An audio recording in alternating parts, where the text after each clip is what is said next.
Just gonna give a moment to wait for Gundar, see if he can make it in time for his team to kick off.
Alright, welcome to another Legend Bowl stream, possibly our first Tank Bowl here. So it's a battle between the Tennessee Kings and the Las Vegas Gunners in day game indoors in Las Vegas. So this is a game between a 2-4 Kings team that has recently been provided an opportunity to make an outsider's push for the playoffs. It's 4 games left in the season. The team leader and the team behind them, so the Chicago Blues lost, and the division leader in the Green Bay Beavers lost. So with that opportunity, if the Kings win here, we're 1 game back from a potential playoff spot, which is the ultimate goal here. We drafted a hugely talented rookie quarterback, and we hope to make the playoffs after doing that in this league. So this game will get underway with the Gunners starting with the ball from the 17-yard line. It'll be a screen complete to Stewart, who takes it across the 20. The Gunners are no joke, though. They've played a lot of close games this year, and their record doesn't really reflect the level of talent that they have on their team.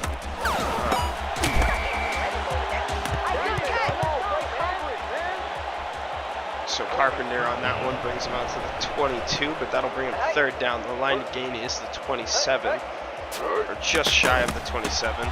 Mosley goes up the middle, gets good yardage, but not enough. It's 4th down. So here we go. Kings will get their first offensive possession, and it's been really night and day for the Kings. Some weeks we've shown up and been unbeatable. Some weeks we have been very beatable. Turnovers have been the name of the game for the Kings, and taking advantage of offensive field position has been hard to do. So this would be very telling as to what kind of day we're going to have starting from the Kings 48. So now 2nd down after an incompletion. That could have been a pick.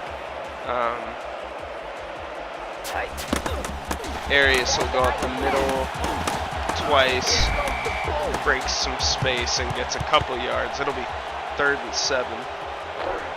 So a tough 3rd down here, but a 1st down puts us into field goal range. Line of gains of 42. Jerry go back to pass, screen or check down complete to Arias off to the left. He gets a couple yards, not much. It's going to be a punt in the Gunners deep.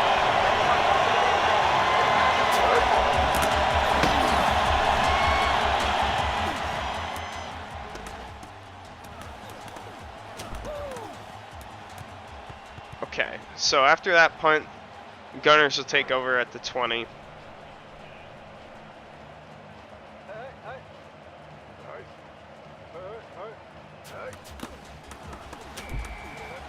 Run's going nowhere. Holder had the tackle there for just a little bit of a loss, but it's still 2nd and 10.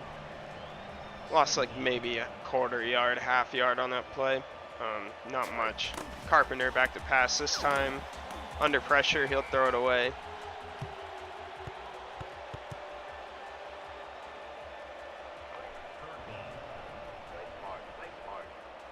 So now out of the split back under center, Carpenter will pass, and it's complete to Boudreaux, and he'll get a first down. Tough one to give up there on 3rd and 10, but you know, life moves on for the Kings, and they still have a long way to go. Carpenter back to pass. This complete to Howe. Yes, that'll be a measurement.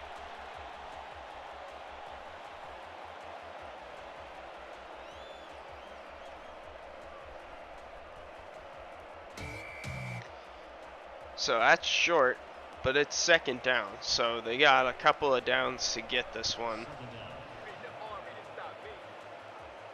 3rd and 4. Carpenter to pass again.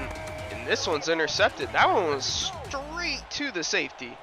I did not see a Gunners player remotely near that one. So now another great place for field position here. Jerry go back to pass. That should have been picked. Swatted down over the middle, thrown right to a defender.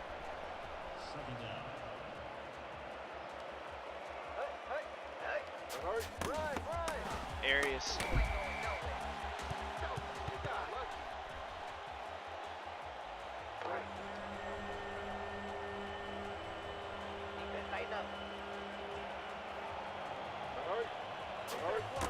So on 3rd down, Jerry got the pass. Gets us to the 50. It's 4th down. Tackle for a loss on 2nd was really big there. Not having Gould always hurts, really puts us in a bind on the rushing game. And, you know, it's still tough because we've made a lot of our best games from when we adjusted the rushing percentage. So, you know, we want to stick with it ideally, but we'll see. Carpenter back to pass on 1st down. That's swatted at the line of scrimmage by Patricia Bartlett. Alright. We'll take that.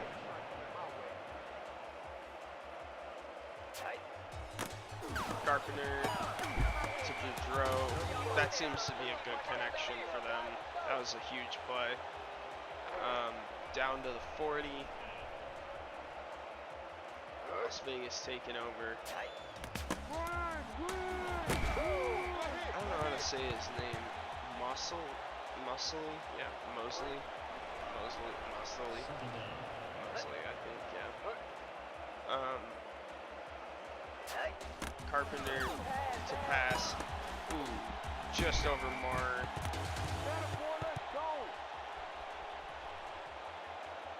And Howe got a big play there, pushing into the Kings territory. So now the Gunners look to get the first points of the game.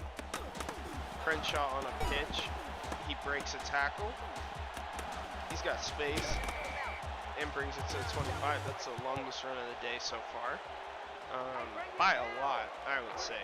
Most of the defensive play has been pretty stellar up until this drive. Carpenter back to pass. That one's in the hands of the receiver, but then dropped. Leroy Cortez was on the play for the Kings. Carpenter pass on 2nd down. That one's swatted down. So now, 3rd and 10 from the 25. Really just don't want to turn over here. Oh, that's a completion to Reigns and a first down. So now we're hoping, as the Kings, we're hoping to get a stop at least and force a field goal. Now that they're inside the red zone, inside the 15. London. It's run down by McNamara. They're on the 13th. 2nd and 9.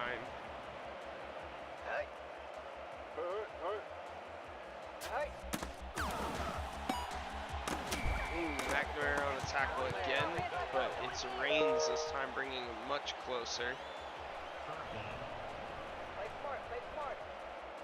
3rd and 1. This could be the stop that we need. Pitch to Mosley. McNamara again, third straight tackle. That'll be 4th down. McNamara says no. He says you guys will hold for a field goal. So the Gunners, Costello, he gets it. From short, it's almost a guarantee. So it's 3-0.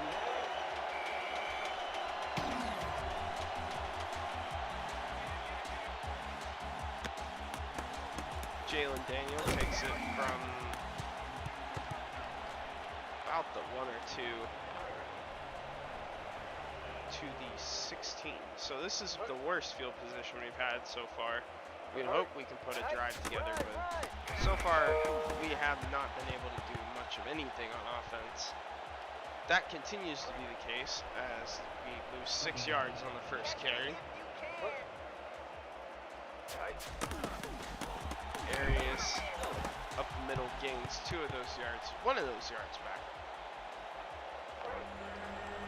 So we're looking for a bomb here, but that's what our best receivers are for. Hopefully, oh, Daniel got this one, but not enough. That will bring up 4th down, 4th and 5.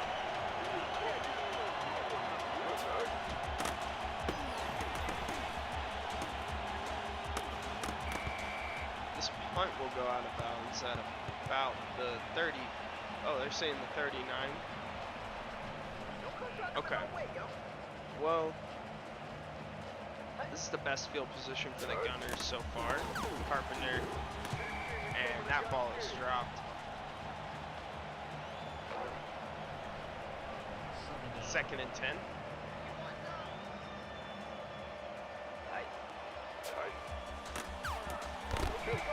That ball is swatted down by Romeo Oakley. He's proven to be our best defensive player, and actually a few of the categories in defense, he's the league's best defensive player, including in swatting passes. So he's doing his job there.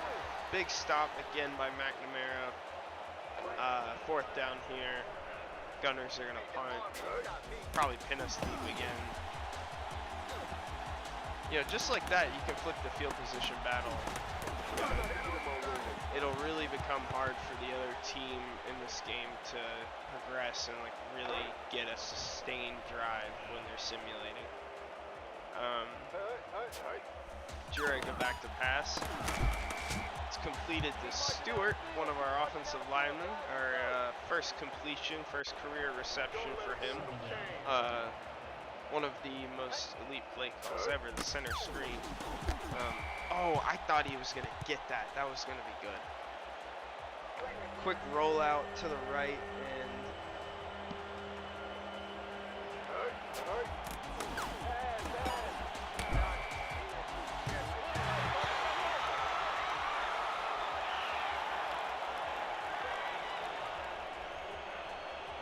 so that'll bring up 3rd down, or 4th down.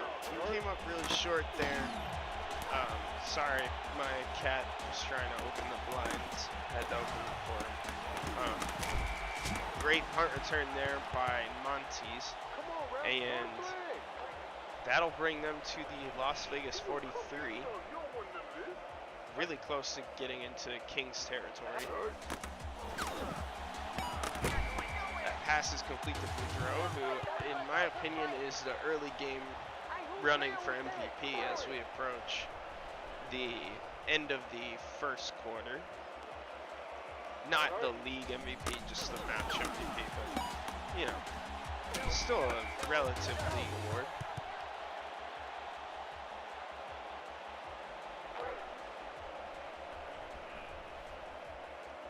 So now here, 1st and 10 on the Tennessee 32. Mosley will take this one and stop behind the line of scrimmage. This will probably be the last play of the first quarter.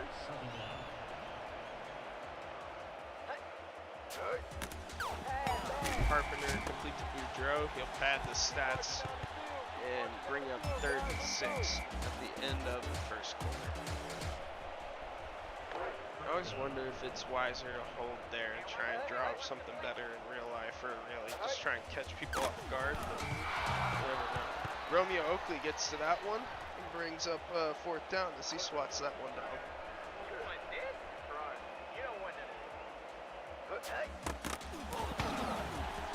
That field goal is short, so it remains 3-0. Still anyone's ball game. Kings take over on the 29.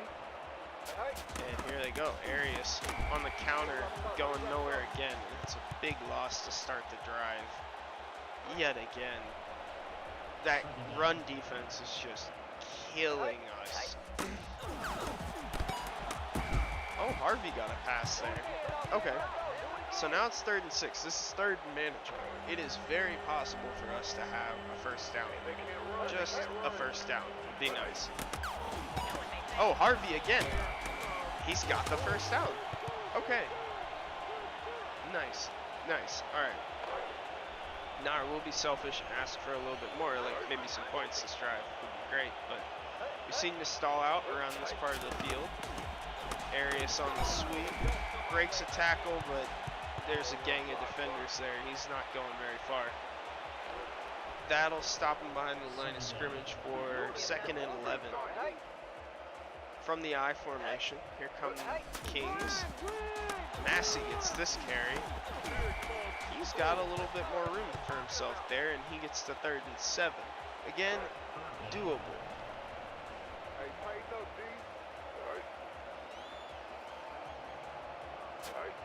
Juriga to pass. That's complete to Numbers Harrington. His first catch, and it's a 1st down.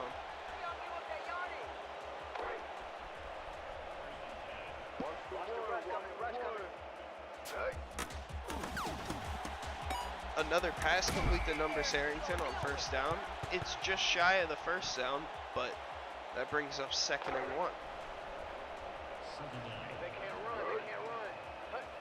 From the Las Vegas 35, Arias gets tackled for a loss, and it's 3rd and 5.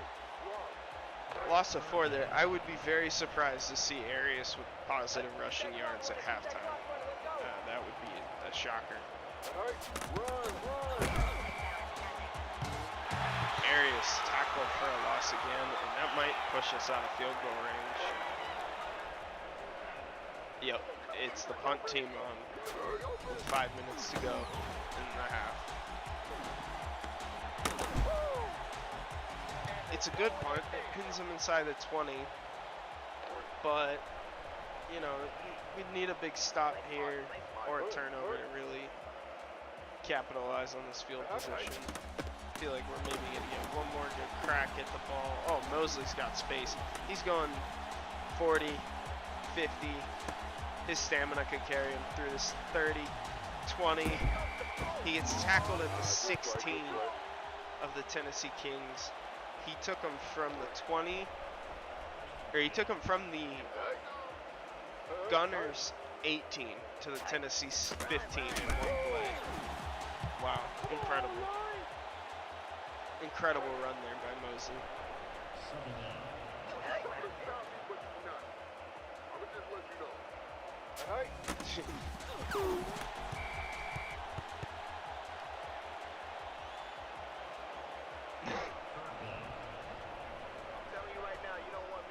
Listen, you can have the 1st round pick if you want.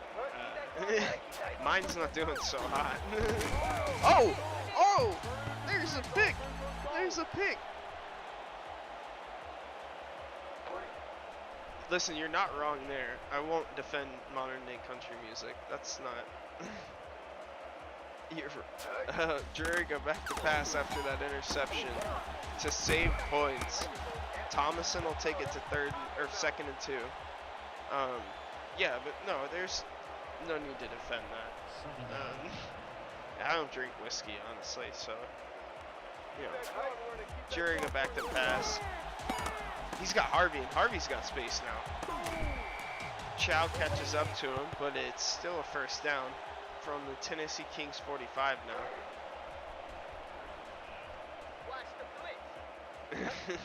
Yeah, no, he's not a Tennessee King. He's a. Is there a Kentucky team right now or no? Oh, Arias just keeps losing yards. Just God. Second down. Play smart. Don't give up nothing. Arias, can he get positive yards this time? He got a spin move and 3. He gets 3 of the yards he lost back. It's 3rd and 12. So 3rd and long again.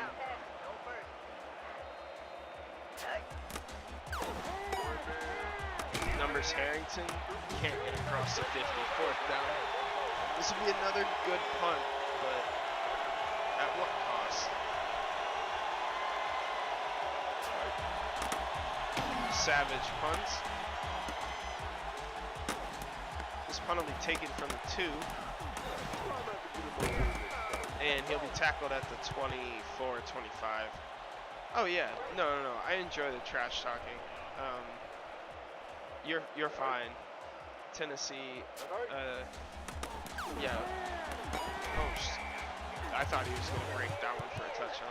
No, I'm just focused on the game because I think like if we win this one, there is still in our first season we did make the playoffs in a similar way where we were outside looking in. So like this is a really pivotal game for us, and you know, with 4 games left, it's possible to run off a 4-game win streak, but it's really unlikely because I think I still need to beat Arizona. Come on. A fumble recovery? Wow. Huge. Yeah, we need some key losses. That would be huge. And we got one this week with Beavers losing. That just made it a little bit easier. But yeah, I can't lose another game this season. And it's not like soccer. It's not like I can get any points for draws. So that would be nice. Overtime loss gives you a bonus point on the table.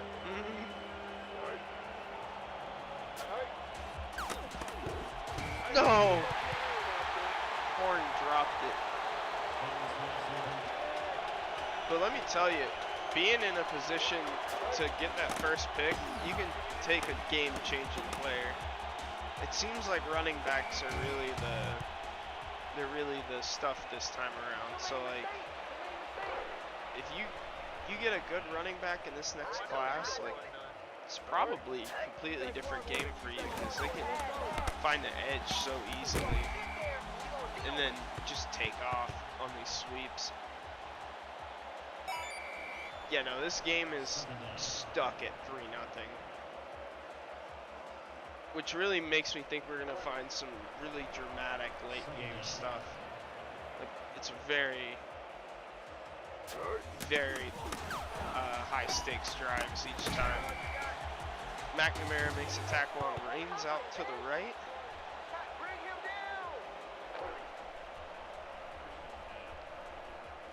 1:48 to go in the second quarter.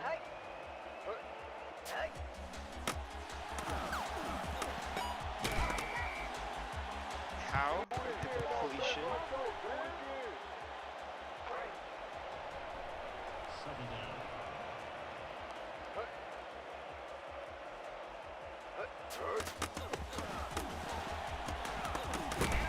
Maybe you need to invest in O-line, or maybe,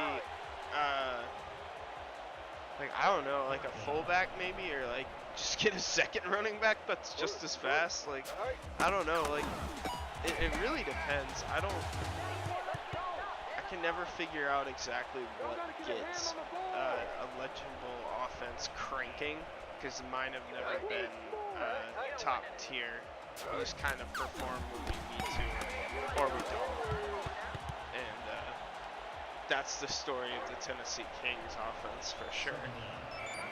We've also never had loyalty at quarterback. I haven't had a single quarterback return for a second season, so you know that could play a huge role in my inconsistencies. But yeah.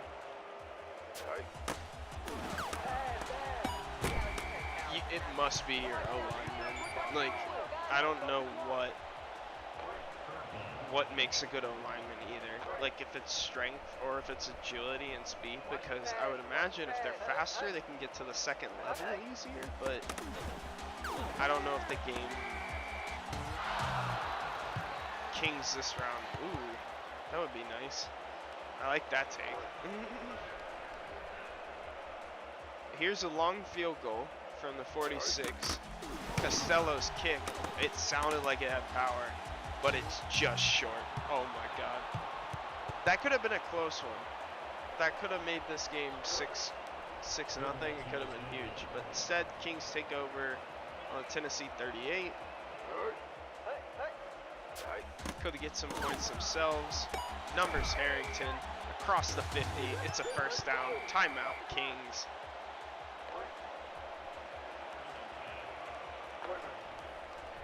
Your quarterback's thrown away a couple big ones today too. So 1st and 10 from the 48. Jurga lobs one up. Oh, it was almost in there for Numbers Harrington in like triple coverage. He almost snuck it in there. That's the pass I've been waiting to see him throw all season. Oh wow. Followed up by a horrendous throw. Yeah, we do have a shot at a draw here. There's a real strong chance. 3rd and 10. 35 seconds to go. Run the ball.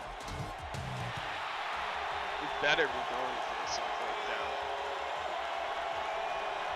Or are we just gonna hold it? Are we gonna try? No. Why are we actually? No. What? Why are we actually giving the ball back?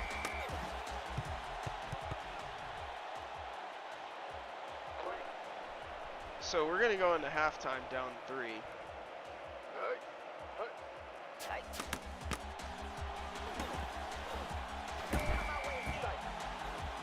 Mosley gains a yard. Second down.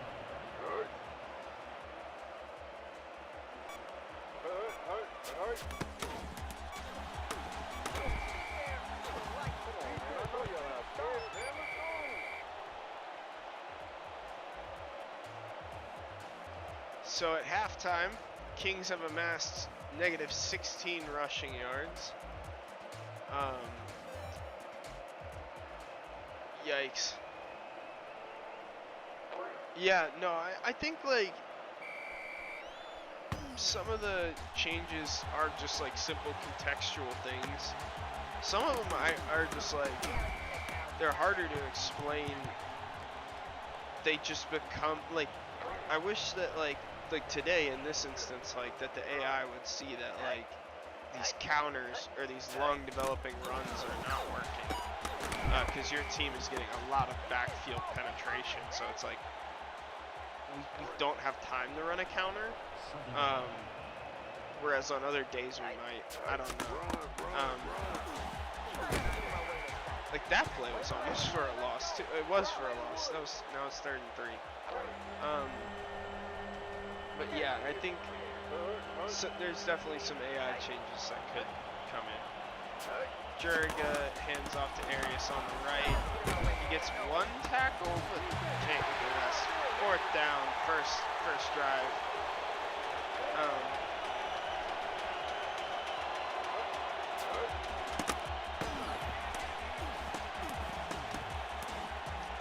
Punt goes to the 21. Montes takes it.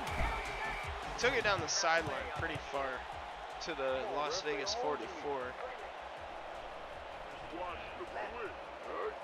Oh, it's way harder to program. What I was talking about with like the contextual stuff, way more difficult, and I don't expect him to.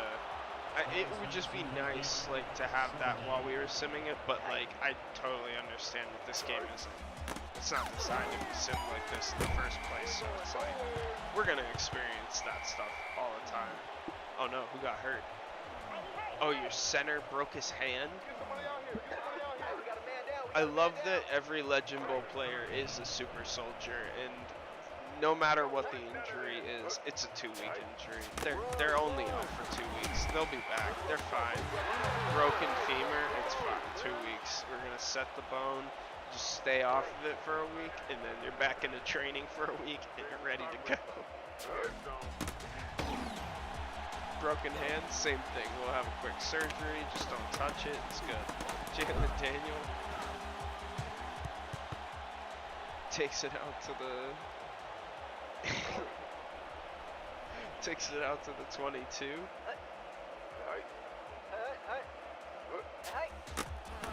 Juriga down the middle. Nobody. Exactly. Tis but a flush.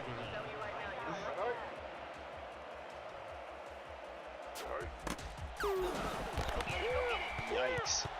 That was an atrocious throw. Right to a defender. The defender dropped it. 3rd and 10. I'm assuming we're running the ball here probably. Yeah. Nowhere. 4th down. So the Kings' offensive woes continue.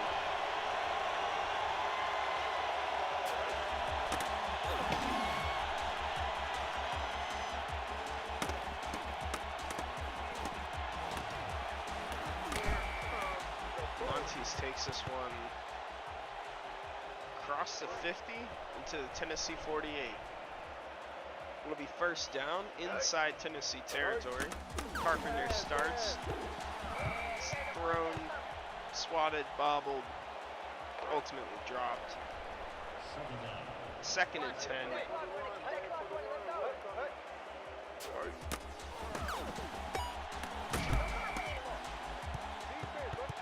I thought he got that one. Interesting spot. He might be short. Measurement.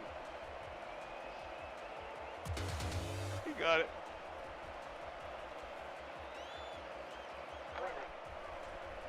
So with 5:10 to go in the 3rd quarter, Gunners are looking to add to their lead, possibly make this a 2-score game. At this point, the Gunners deserve for this to be a 2-score game. Kings have not showed up. They do not look like they need to be ready for the playoffs. This has been hard to watch, for sure. But a couple of key turnovers in the offensive zone has really thrown off the Gunners for the day. Carpenter throws it to Mosley. He's tackled for a loss. It'll be 3rd and 12. From the 30, 3rd and 12.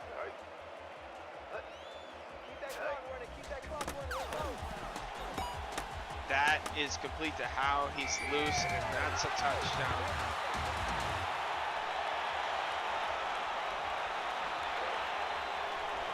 And now this is a 10-point ball game. 2-possession game. Yep. Extra point is good. It's 10-0. With 4:34 to go in the 3rd, with as much offense as we've seen today, 10-0 feels insurmountable. We would need a massive offensive turnaround. Some guys need to show up big.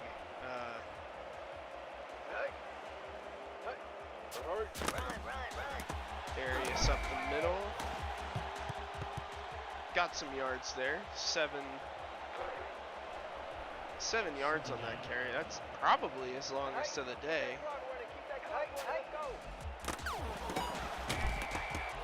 Horn gets the completion, and that's a 1st down. All right. So a response here would be nice. Like if we could get a response.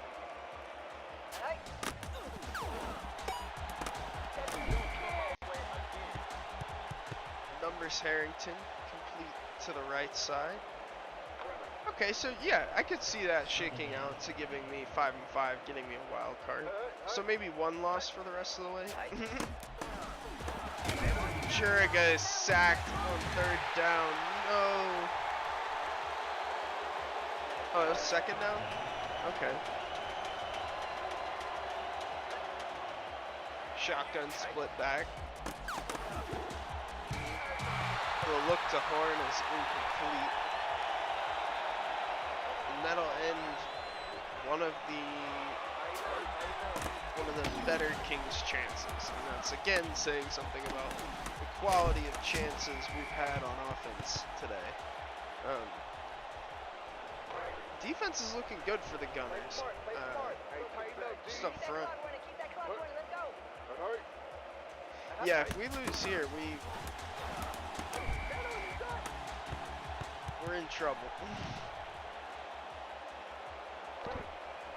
The team is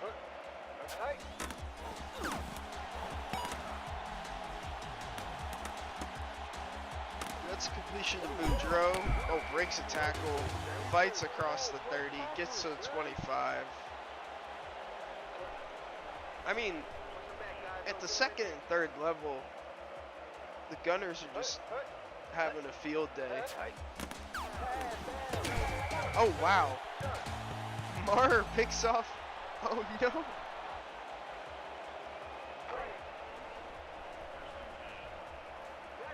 So another interception for the Kings. Still have yet to turn one of those into points, considering we have no points. First pass is complete to Horn.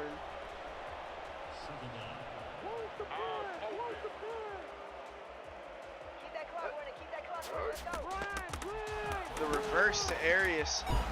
Wheaton mixes a block, but he breaks that tackle and he gets a first down. No! It's a measurement.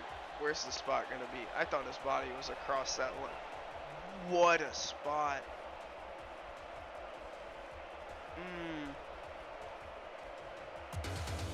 Okay. As long as it worked out. I thought he got it. I mean, you've thrown like 5 this game, I think. I'd have to look at the number again, but it was a lot. What was that? What was that? Just threw it 5 yards behind his wide receiver on a screen.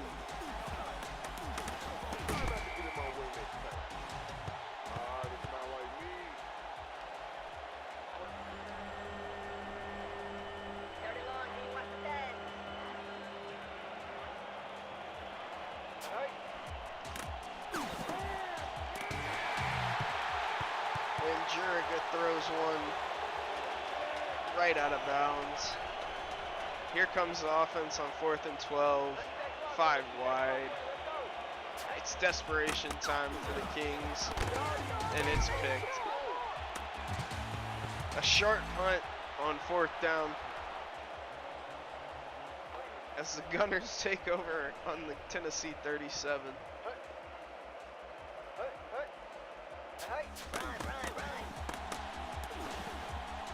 Mosley takes it to the left. He's got the 20.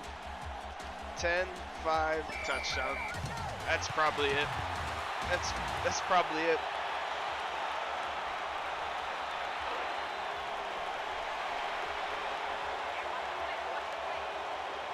Extra point pending. This is a 3-possession game. I don't think you understand. Like you may throw a pick. You might miss a field goal. Even if you did, we can't go anywhere. We've gotten across the 50-yard line twice today. And because we started on like the 40, and even then we got pushed back past your 40. Oh, without Gould, we can't go anywhere in the run game for some reason. Tennessee is a very frail-minded team. Any insults thrown at our bench are going to have devastating impact. Their confidence is not very high. Hey, we got a man down. We got a man down. Hey, he hurt. Hyperextended shoulder. That sounds really painful.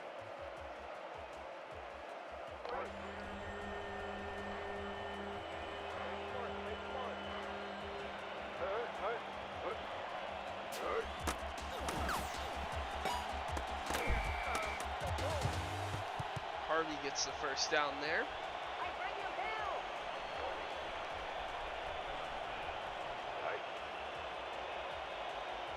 Yeah, this team should be better, but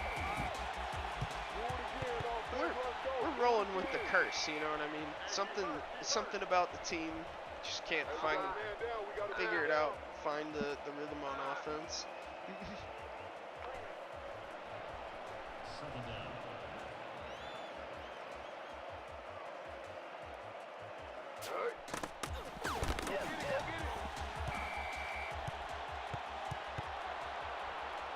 Things nice and complete.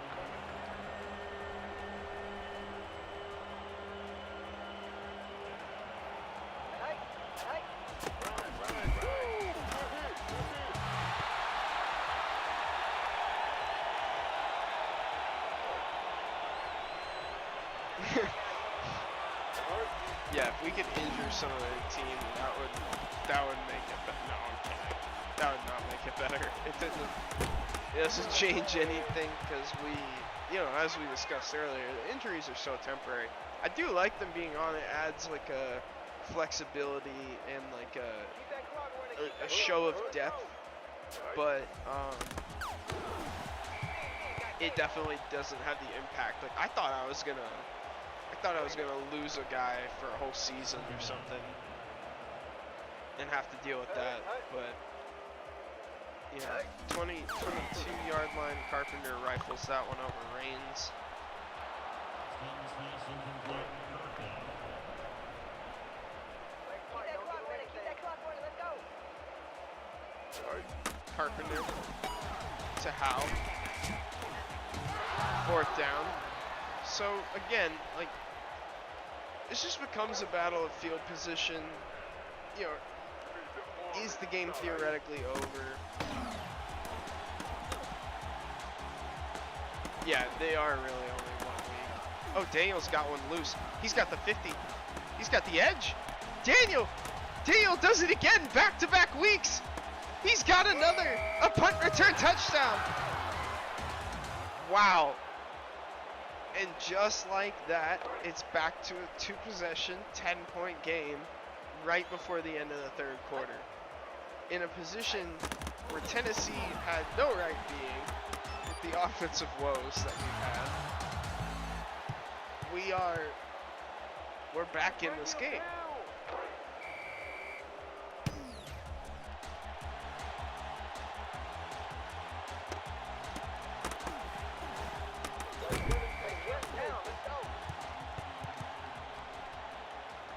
Okay.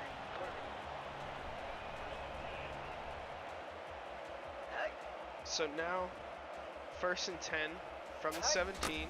Carpenter. He's got Leonard. And he stopped just short. 2 yards to go. From the 25. Las Vegas could answer here and put it all to bed. This could be...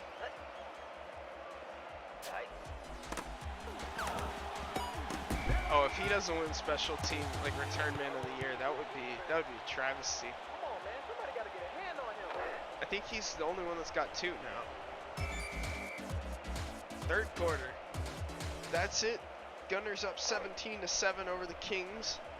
Kings do have life, but they need a stop on this drive. Any points would probably result in a Gunners victory. As Crenshaw takes the right side and gets a 1st down, he's knocking on the edge of Tennessee territory, just outside.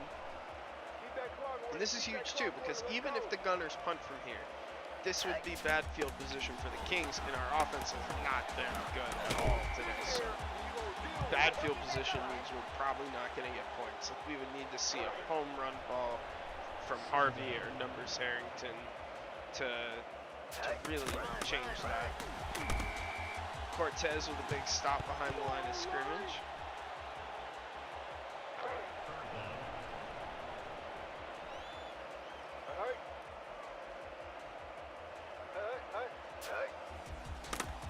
Carpenter. Stop short.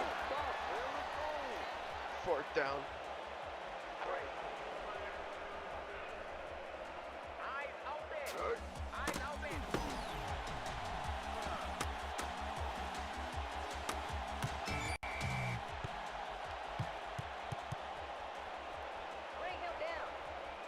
So the Kings will take this one from the 20 after the touchback. Zamora and Arias in the backfield. That counter goes nowhere. Oh my God.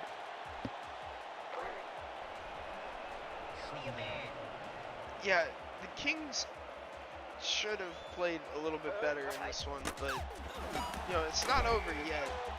Hopefully we can eke out something at the end here. You know, maybe the head coach has got some words of wisdom for him. And the other thing is the Gunners and I are in very similar positions. Like, all of the teams in the offseason just have increased so much talent at so many of the skill positions and the defensive positions that has made every game kind of a toss-up. So, you know, they're no slouch. They're no bad team. I don't feel like there's a bad team in Legend Bowl, to be honest, but sometimes you just catch teams on the right day or the wrong day and you get those wins. It just has not been our season, per usual. We're probably gonna, I think, stick with the crew we got this year, though. I would like to see them run it back, especially with the team with the lineups that we end up facing usually. So, you know, it'd be interesting. I'll probably make some improvements on defense. Probably sacrifice a little bit of depth there. At the end of free agency was looking at a lot of areas that I had good second place guys and like just a little bit better starters. So I probably could have widened that gap a little bit. But this field goal is up. Oh, and it hits the padding on the uprights, and it'll be no good.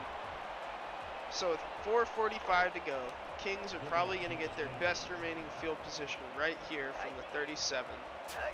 The sweep from Arias will get positive yards, but it's only to the 45. I feel like we need more than that right now.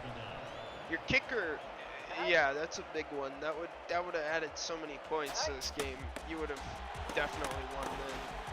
Massey takes this one after a juke and gets a first down. And we're into Gunners territory. Now, a field goal here would make it a one-touchdown game. So we would be in for a very hectic end to this one. Arias, though, says, why not get the touchdown first? And he breaks off one. He breaks a tackle. He's got the edge. He gets gassed and goes down to the 5. Oh, my God.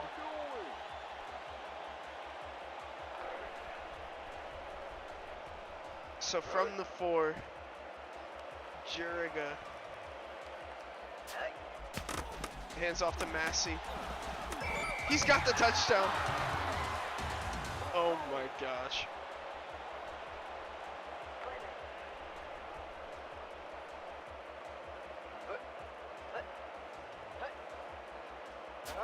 Extra point is up. Okay, 3-point game. 3-point game. It is not over, as I previously predicted. 3:51.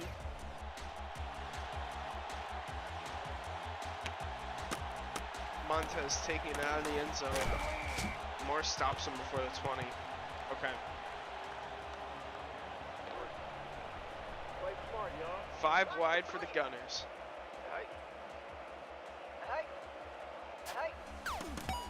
Wide receiver screen to Howe, and he's tackled. Clock will start rolling. That clock is going to be very important towards the end of this one.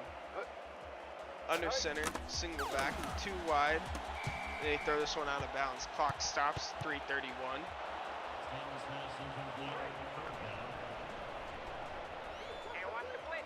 3rd and 9 from the 17. Complete to Reigns, and he's tackled. Avery Ricks was there. So if we get a stop here,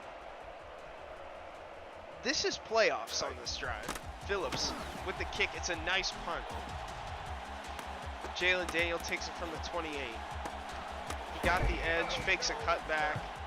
and takes it to the Tennessee 46. So I lied earlier as well. This is now, again, the last good field position that Tennessee should have for the rest of the game.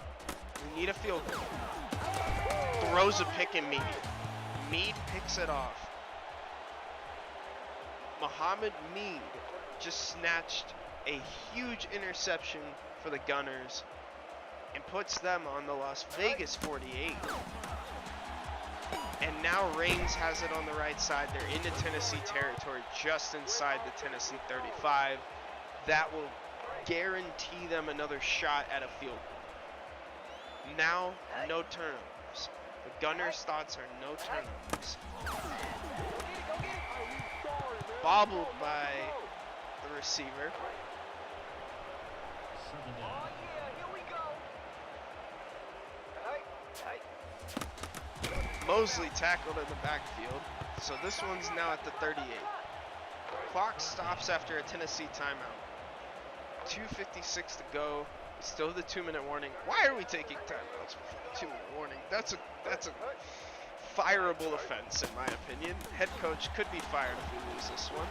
Carter stops Mosley up to the right. I bet we use our last timeout.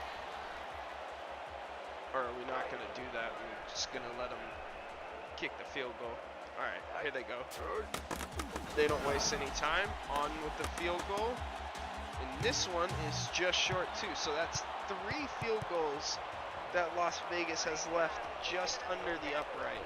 Football team is moving.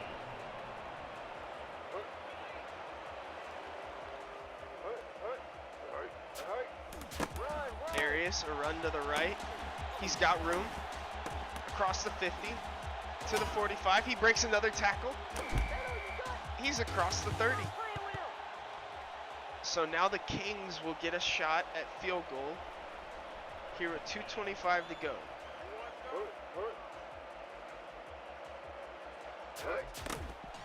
Quincy Zamora up the middle, loses 3. Can't afford to lose any more. We can't afford to get any more turnovers.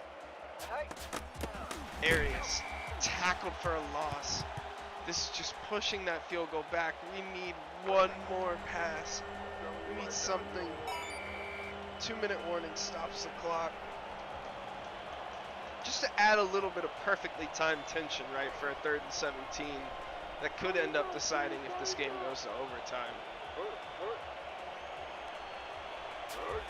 Juriga to Chandler. He's got space. Chandler's got the edge. Chandler, touchdown! Touchdown, Kings! Wow, from the depths, from the brink.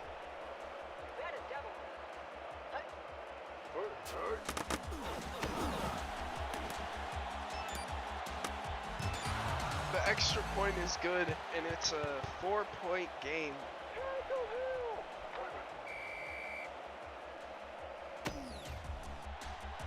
Wow. Montez will take this from the line. So many mistakes. Let's go, fellas. Gunners still have a chance. Minute 47 to go. They're starting from the Las Vegas 17. Watkins breaks a tackle. He's getting going. He's got the edge, but gets to the 25. Timeout for the Gunners. Second down. Carpenter to pass again. Threw it incomplete to the safety. Milo Carter dropped that one.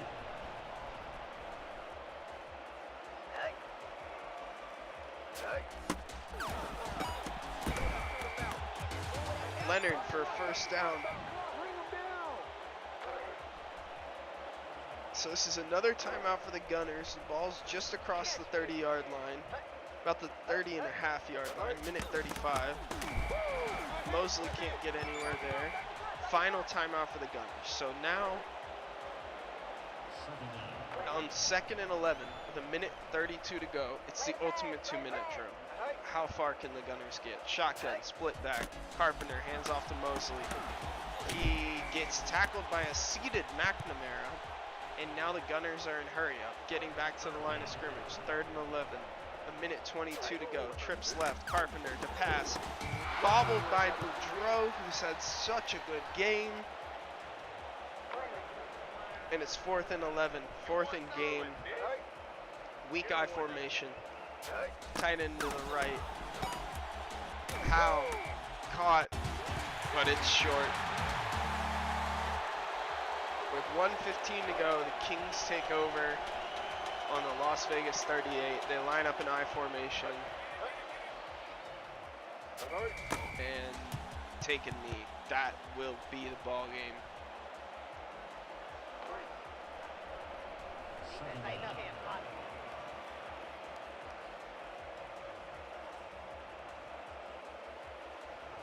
GG's indeed.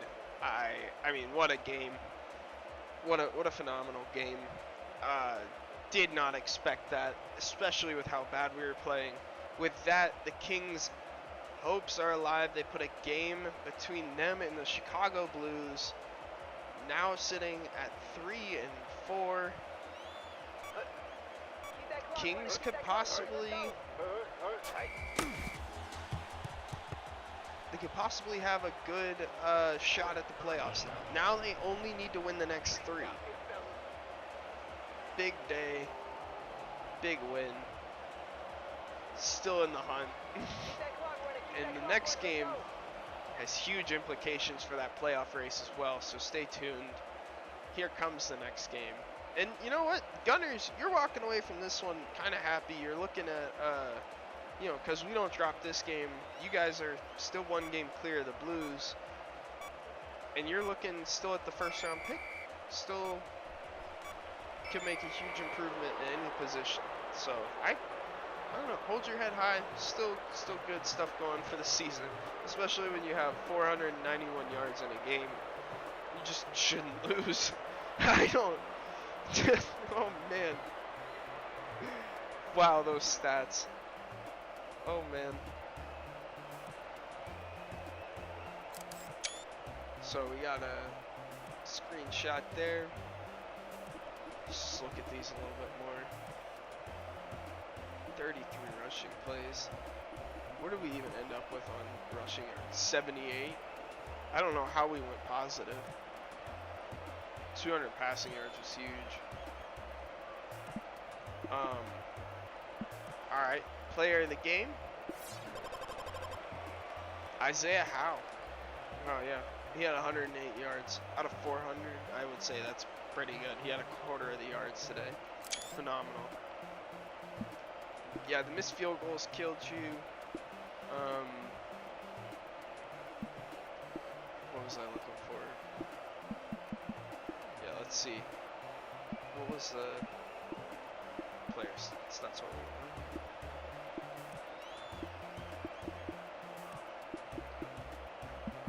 want. 1 for 5. Yeah, there are 24 points left on the board there. Daniels should have had. I mean,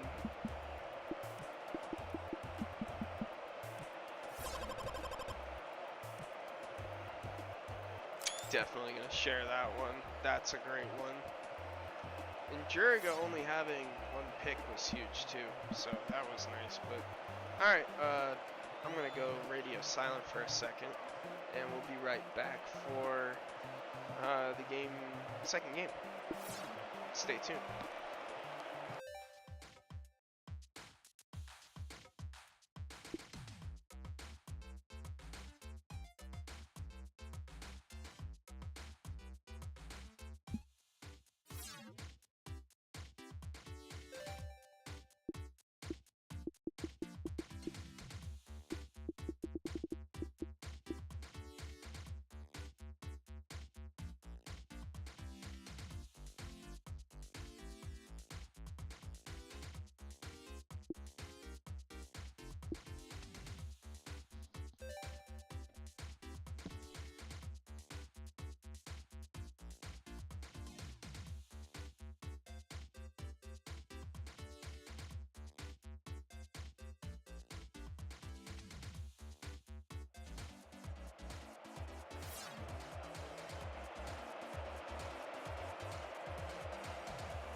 Alright, this game is in the Adobe Dome for the Arizona Scorpions.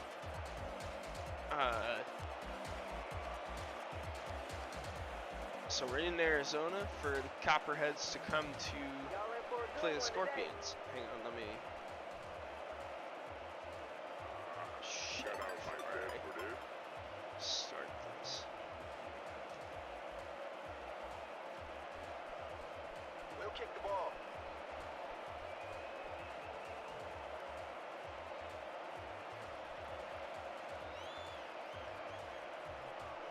Let's go, kick team. He's dangerous back there.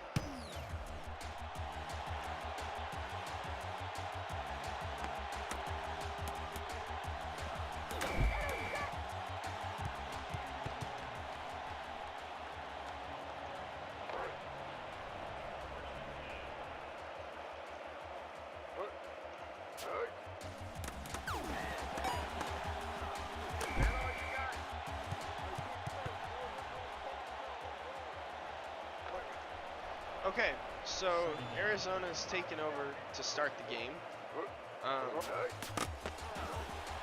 Sorry, I had to message, let people know that their team was up. So, third and short to start. Gibbons will get this run, and it's stopped short. It's fourth down.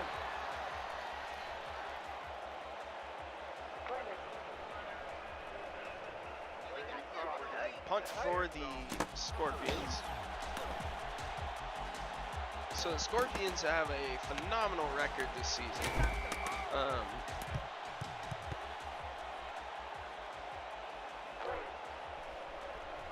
I'm pulling up the standings so I can talk a little bit more in depth about that, because this one is a game with massive playoff implications.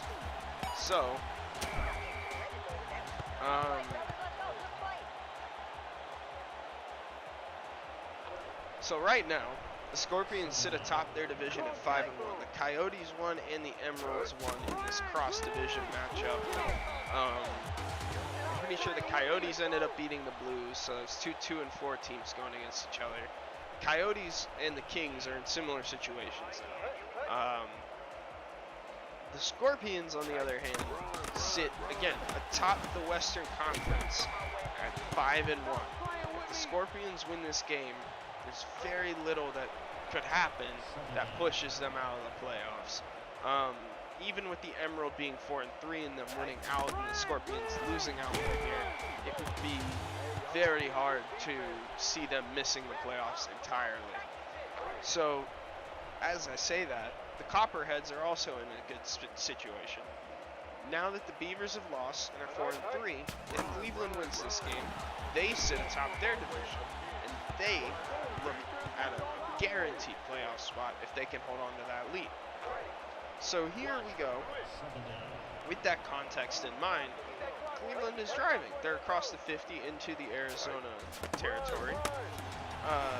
Morris will take this one, and it's dropped for a loss, but by Mullins, Les Mullins.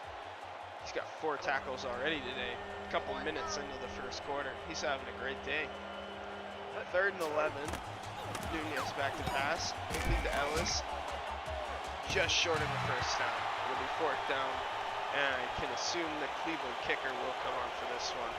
Looking to take a lead in this game. Hayden. It's a good kick. It's up. And sneaks inside the upright. 3-0 Cleveland. This is a game that, is between like 2 teams that are, they're good teams. I'd like to see either one of them succeed, so. It's hard to see who I see coming on top of this one too, because I feel like the Copperheads are a really underrated team this year. And the Scorpions are perennial contenders, so like, you know they're going to have a phenomenal team every season.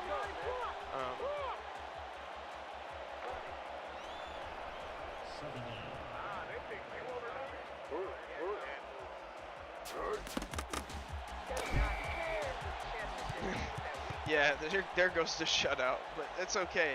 Your offense was looking pretty decent to start the game. Not necessarily on the second drive, but you could see a turnaround as it keeps going. As we saw in the Kings game, we could see a big turnaround in the points. Like, we never really know. So Terrell kicks this one. Get off my jersey, man.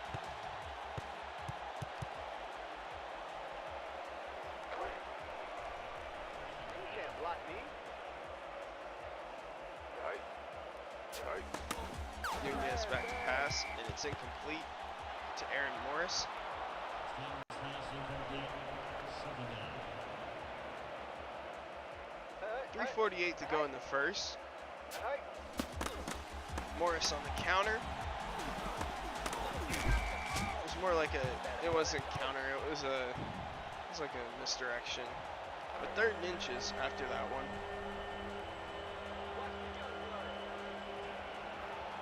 2 wide on each side. Pitch to Slayton. He's got space, but corners break their blockers and stop him after he gains the line of first down.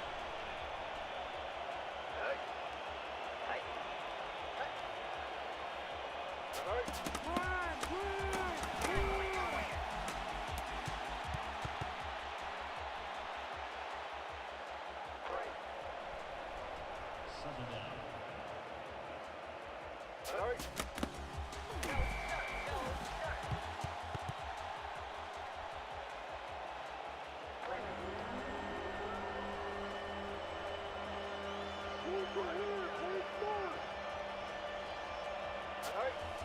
Nunez back to pass on 3rd down. It's swatted, complete to McDaniel. Just shy of the 4th there. You're just shy of the 1st. Wow. 4th and 6. Another field goal attempt for Cleveland. Hayden. Another good kick. Another field goal. So this time, Cleveland is maximizing their points. That one was a very long kick. I think they just marked down at 53 yards. I mean, huge that they can score from that distance. Thornhill takes this one out of the end zone, and just no, they didn't give him the 20. Just shy of the 20-yard line. There gets, damn, that's brutal. No, we hope that the Scorpions don't get shut out. That would not be fun. Birch gets close to the first down there. Second down.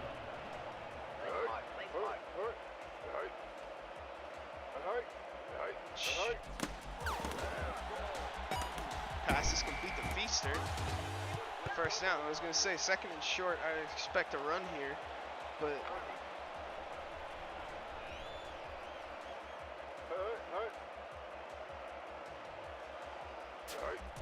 Pugh to pass. He's got Feaster. Defense, what y'all doing out there, man? Second down. 2nd and 2 as the Scorpions look to provide a response to 2 straight Cleveland field goals. This pass is complete to Mason. He's got space. He's got the 30. Missed tackle. 20. Inside the 15. Down inside the 12. First down Scorpions. And it's their first trip into the red zone. So now it trips right. Running back to the left side, weak side. This pass is complete to Khan inside the 5-yard line. He's gonna feast indeed. That's a big play.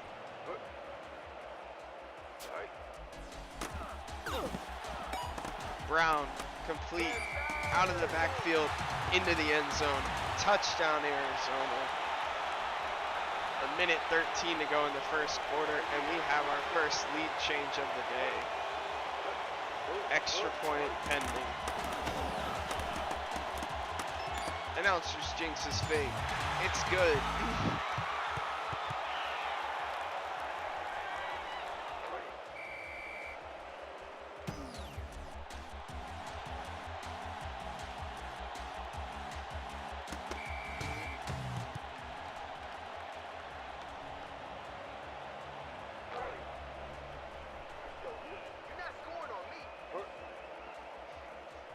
So,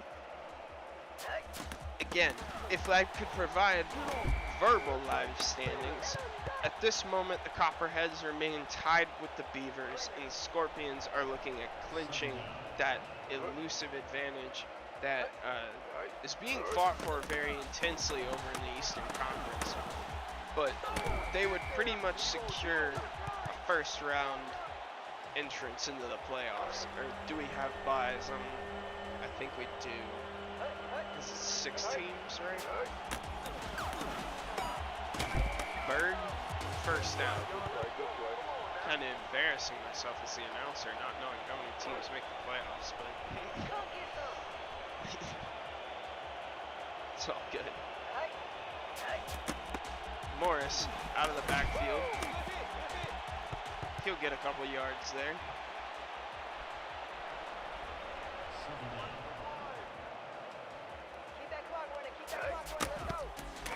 Morris again, this time not for much more, loses a few there.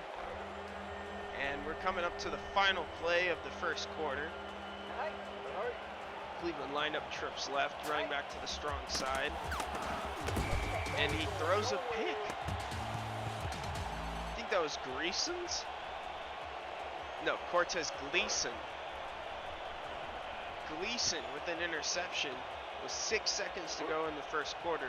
Inside the 40-yard line. Here comes Brown. He'll gain 2, and that'll wrap up the first quarter. The Arizona Scorpions are leading 7 to Cleveland's 6. Home team looks to have an advantage here, and looking to expand upon that a little bit more. Tough throw as he threw it at the feet of Latez Mason.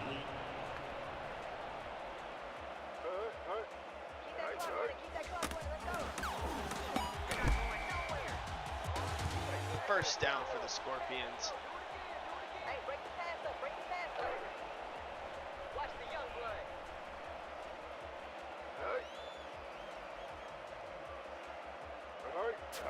Pugh to pass. Incomplete. He had him a little bit open on the left side. He may have floated it a little too high, but that's okay. 2nd and 10 from the power I, or the Maryland formation. Pugh to Crane. And they're marching closer. Inside of field goal range for sure, sitting on the 23-yard line. Crane with another completion, this time for a first down. And it's the 2nd trip for the Scorpions inside the red zone. From the Cleveland 12, it's 1st and 10. Pugh back to pass. He's got Feaster. And it'll be a measurement here, but that's a close one. I'm not sure about this one.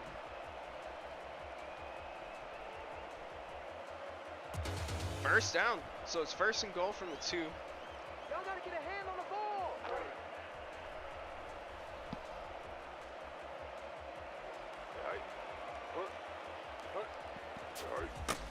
Pugh to pass. Just out of the back of the end zone. He was looking for Feaster. 5:57 to go in the second. 3 in the backfield. 2 tight ends in. Gibbons gets the toss, and he's into the end zone for 6. 9 plays, 38 yards. Huge capitalization on a turnover there for the Scorpions. And a huge turnaround in this game. After Cleveland scores the first 6 points, Arizona rattles off 2 touchdowns and gives 14. It's 14-6. Arizona leads Cleveland. Porter taking it off the 1-yard line. And he's into the 19. Cleveland takes over. 5:51 to go. Nunez pitches to Morris. He gains about a yard there. So on 2nd and 9, Cleveland will go from the 20. Tighten up. 5 wide, Nunez. Ball is swatted at the line of scrimmage by Columbus Morton. So now we see Arizona come out and prevent, 3rd and 9. Nunez back to pass, it's thrown underneath the Berg, and the corners close down on him quickly. It's 4th down. Just shy of the line of game. We're literally talking maybe half a yard. Bethel comes on the punt, and that's the 3rd straight Cleveland drive without points. Arizona looks to extend the lead now, getting great field position starting from the Arizona 46. Pugh back to pass, throws it left to Brown, who's coming out of the backfield again. Brown's ability to make do with the yards out of the backfield on passing plays is huge. I think it's one of the most underrated factors of him inside the Legend Bowl. He seems to be one of the few running backs that gets uniquely involved in the passing game for one reason or another. This time out of the wishbone on 3rd and inches, though, we can imagine, and there it is to Brown, but for a loss this time. So that brings up a peculiar 4th down. An aggressive play caller would go for it here, but this Scorpions team is going to punt. And into the end zone, so it will be a touchback. 4:47 to go in the 2nd quarter. We have Cleveland taking over from the 20, and it's an 8-point game, so really it's only one possession. Nunez to Morris. Ellison gets a block. Mullins sheds it and tackles Morris over at the 22. 2nd down.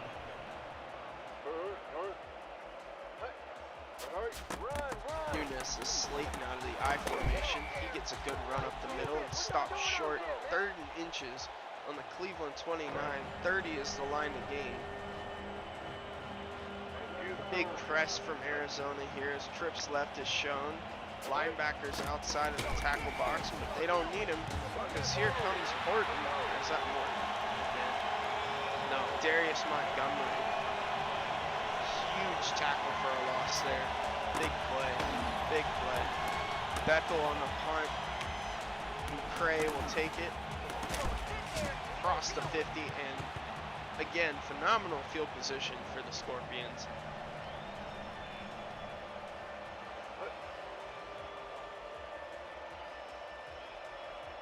Two wide receivers to the left. Pugh. Ooh. DB jumped in front of that one, but couldn't hang on to it. Drops it, and it'll be 2nd and 10. So again, a reminder of what's at stake. Arizona's looking to lock up the Western Conference and take about a 2-game lead on the next person. Brown, he's got space. Brown's looking to really solidify that as he breaks a tackle, brings it inside the 25, down at the 21. Huge run for Brown. And with 3:45 to go, Arizona's looking right outside the red zone at 1st and 10. This pass complete to Gibbons. He's deep inside of the Cleveland Copperheads territory, inside the 10 on the Cleveland 8. It's 1st and 9. 1st and goal. Brown again out of the backfield on the completion. 3 receptions for 15 yards. He's averaging 5 right now. That's not bad.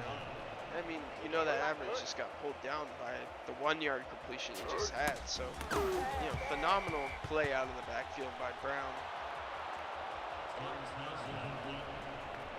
It's 3rd and 8 here. 3rd and goal. Pugh steps into that throw for Mason, but that'll be 4th down.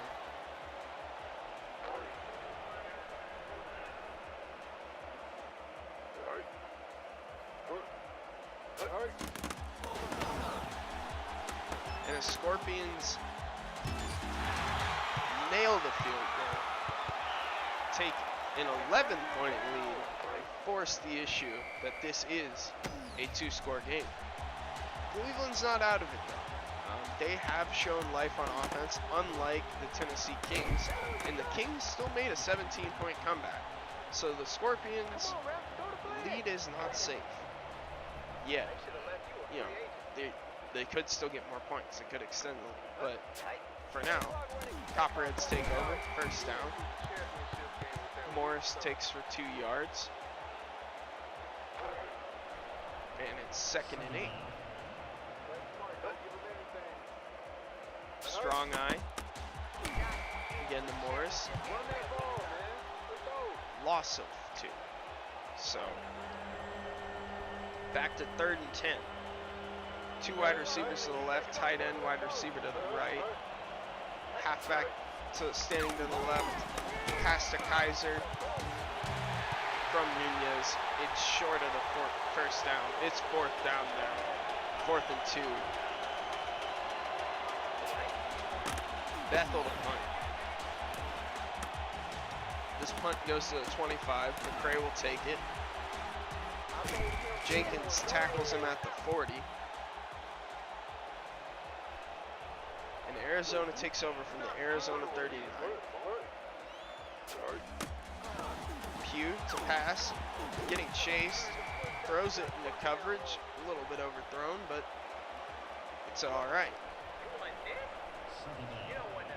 2nd and 10 with 2:14 to go. 2-minute warning approaching.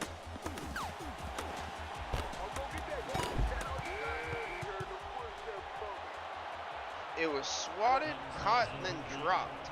All in about a 1.5 seconds there. We'll bring up 3rd and 10. 2:10 to go. The handoff to Brown. See what he can get.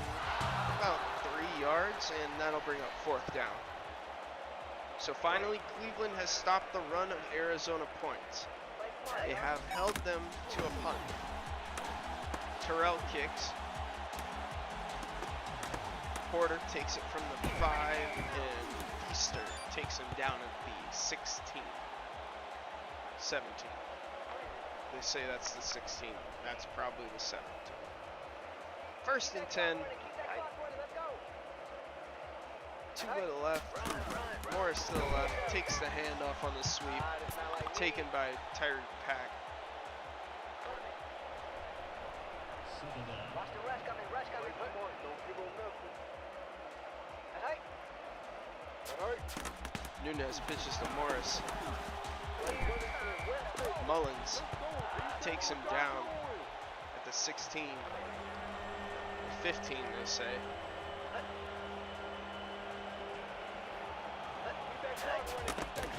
Slayton to the left. Slayton, he's got space. Slayton to the 35, the 40, to the 50, breaks a tackle, and he gets a huge first down. Slayton looking.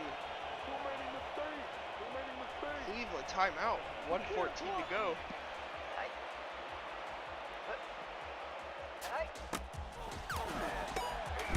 Nunez complete to Lindsey.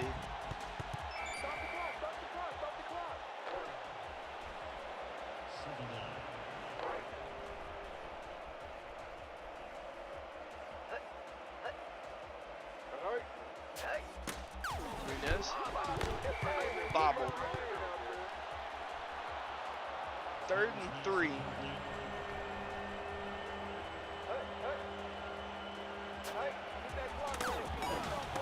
Nunez complete to Kaiser for first down.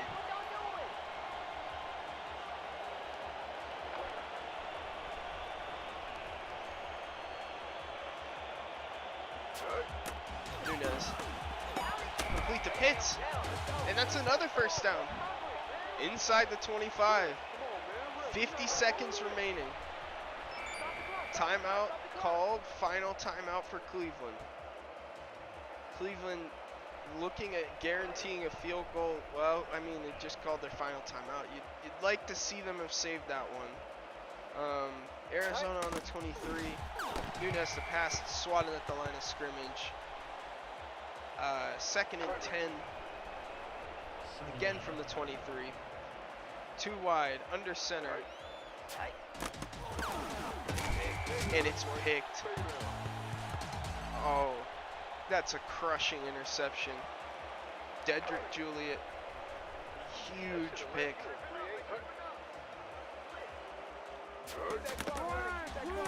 Brown on the reverse, stuck at the line of scrimmage and taken down by Lindsey Doyle. Clock running. Arizona has no interest in stopping this one. They'll comfortably take the lead in at halftime. 30 seconds to go. Hand off to Brown.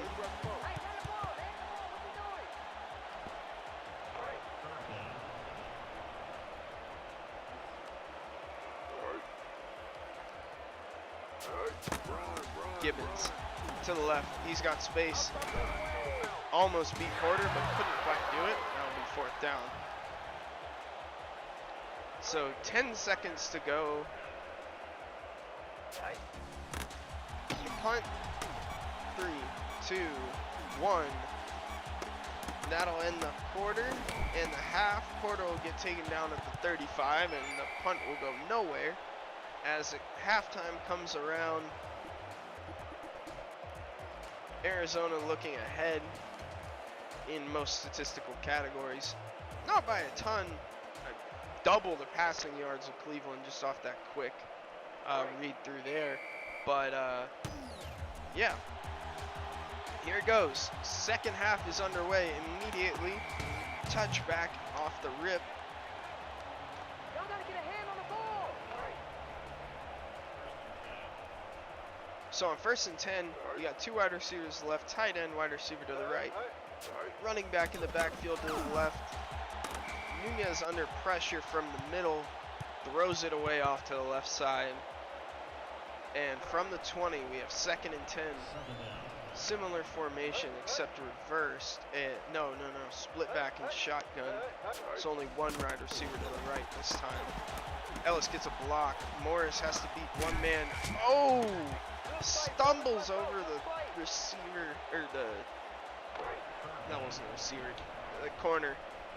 As he made a dive, just couldn't quite make the jump over him. Nunez back to pass, swatted at the line of scrimmage, fourth down. So on 4th and 3, Cleveland goes for it early in the third quarter. Weak eye formation. Nunez back to pass, complete to Kaiser. Kaiser's hurt. Kaiser is hurt. That's a first down, but Kaiser is hurt. Dislocated elbow, out for a week. He will miss his next game. That is huge for the Copperheads. Kaiser's had a very good season, and he's at 100% receiving for the day.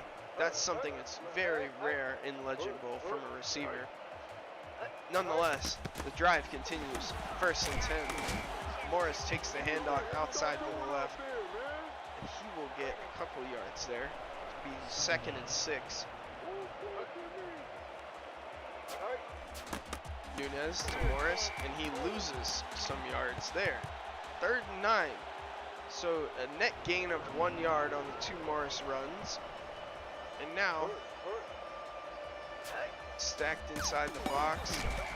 Cotto gets a completion, but can't get the first down. Will they go for it again? No. Interesting. Bethel with the punt. McCray takes it from the 40. Of course, McCray was the only other kick returner to have a punt return. Fun fact, that also came against the Kings, if I'm not mistaken. So the only 3 punt return touchdowns I think this year have been against the Kings. Oh, Mackey got the right side, got inside Copperhead's territory, inside the 40 for a first down.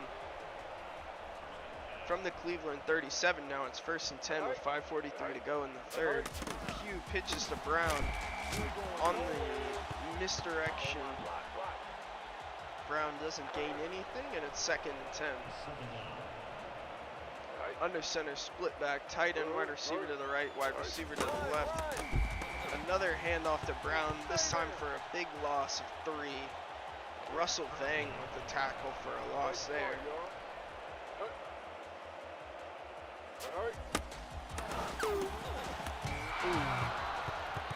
Pew trying to lead his receiver a little bit there. Put a little bit too far out in front of Clinton Feaster. Is it Clifton Feaster? I don't remember. I'm sorry. Big kick here, and it's just short. That was a long kick, but that could have made it 20-6. 14-point game would have been huge for the Scorpions. So now Nunez has good field position, starting from the 40. He almost throws a pick to Ollie Murphy there, but Murphy couldn't quite turn around and grab it. Wishbone formation here.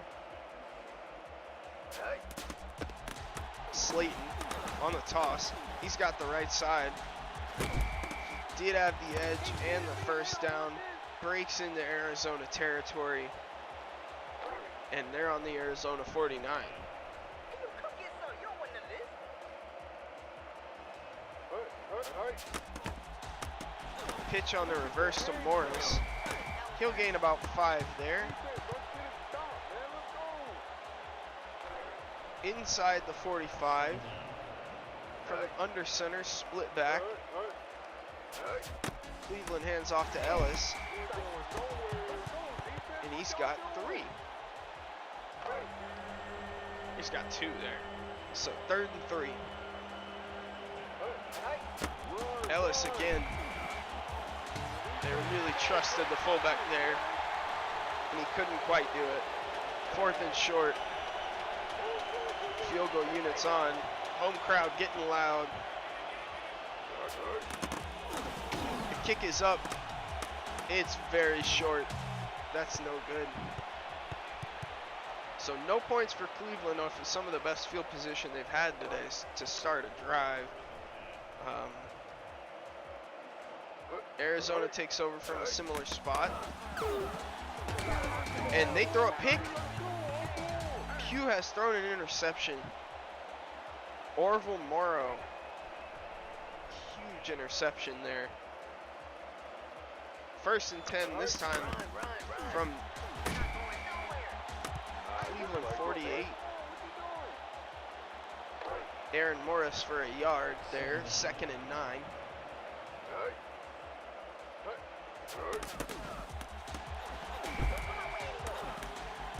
Morris again on the carry. He gets about a yard to the left. So from the left hash, here come the power single back formation from the Copperheads. 3rd and 8, back to pass. And he throws it at the feet of a defender. It'll be 4th down. You gotta think they're going for this one. No, they're not. From the 50, Bethel punts. It's a good kick. It looks like it's floating into the end zone for a touchback. And that ends the run of good starting field position for both teams, as we saw about 3 drives straight start from about the 40-yard line. This time, oh my God, couldn't say words there. The Scorpions take over from the 20. Feaster takes the first pass, and he'll get across the 25 into the 27.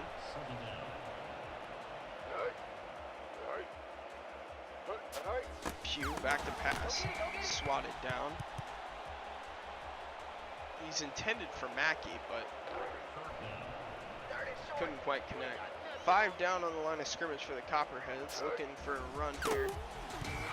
Arizona goes for pass, looking for their running back, and Brown off to the right. Couldn't quite connect. So now the punt team is on.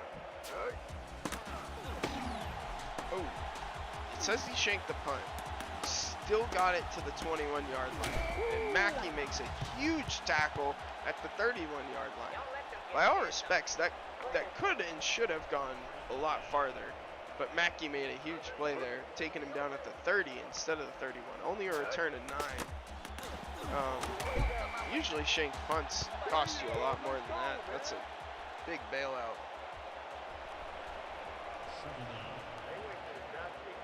So from Wishbone on 2nd and 7, Copperheads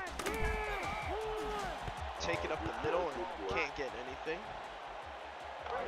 Again, this is still anyone's game. 3rd and 6. Nunez back to pass. It's swatted. incomplete.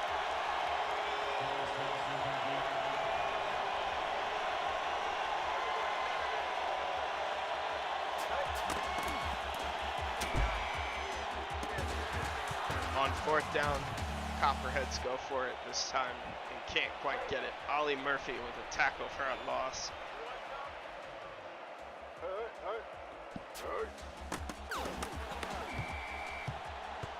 Incompletion on 1st down for Pugh.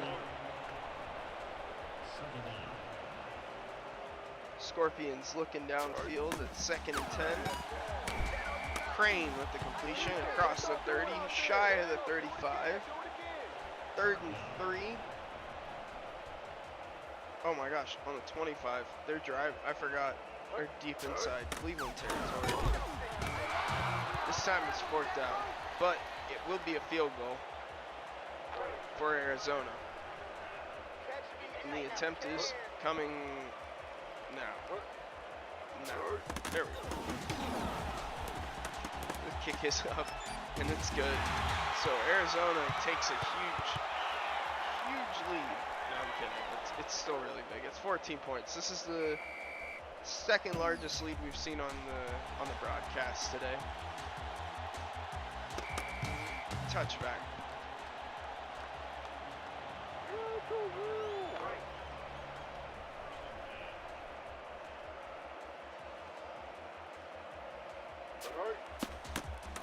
Cleveland takes over with divisional aspirations in mind.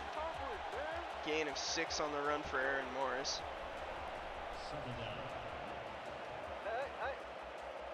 2nd and 4 here. Morris to the right.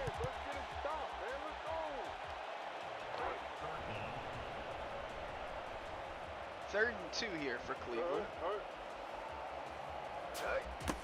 Nunes swatted at the line again.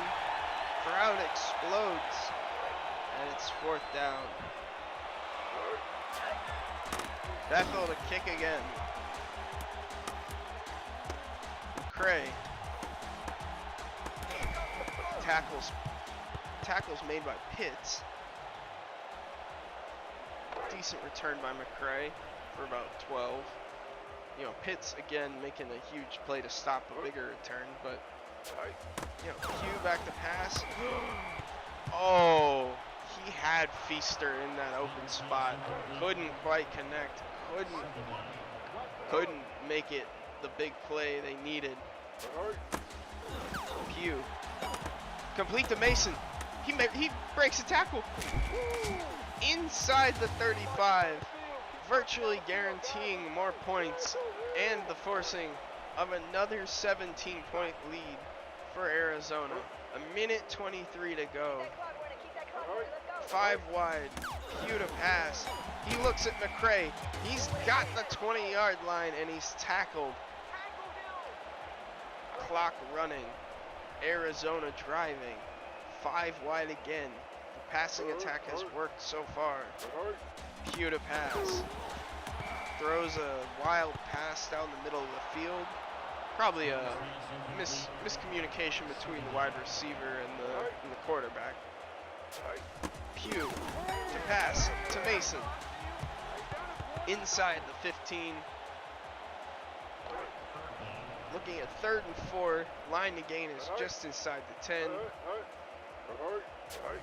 Pugh. He's got Mackey. He walks in. It's a touchdown. Arizona takes a big lead and extends it. Extra point pending.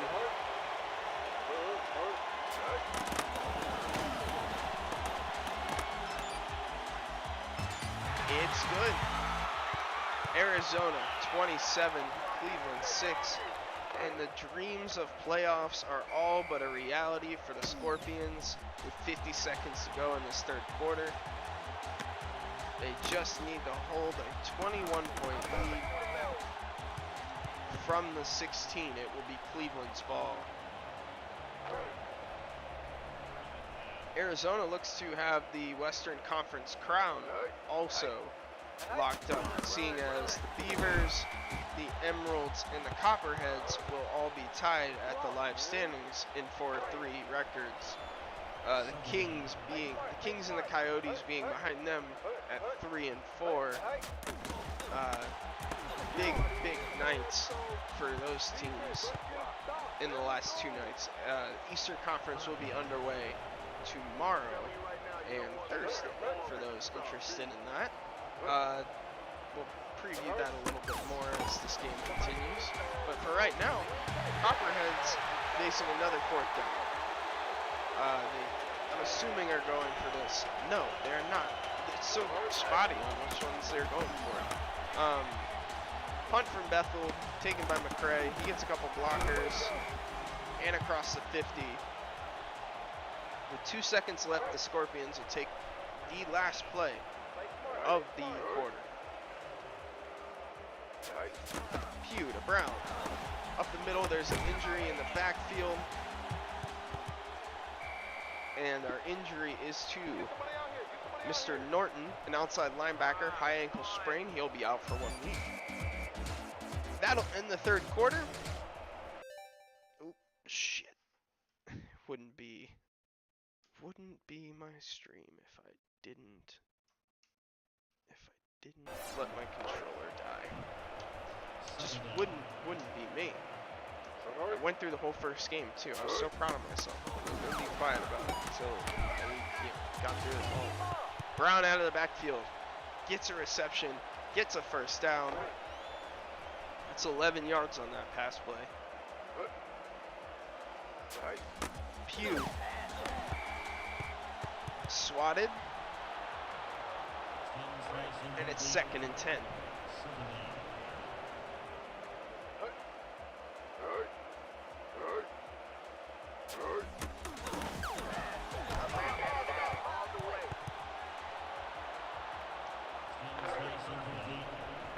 Two incompletions, it's 3rd and 10. 5 wide though for the Scorpions this time from the 30. Pugh to pass. He's got Mackey. Mackey takes the 1st down and way more. Got into just outside the 10-yard line. Into the red zone though. 2 wide receivers on each side. Pugh takes a pass. Oh, Twan Porter blew up that one. Huge play there, breaking up the pass. It was right in the receiver's hands. Now from the power eye. Mason will take this one inside the 5.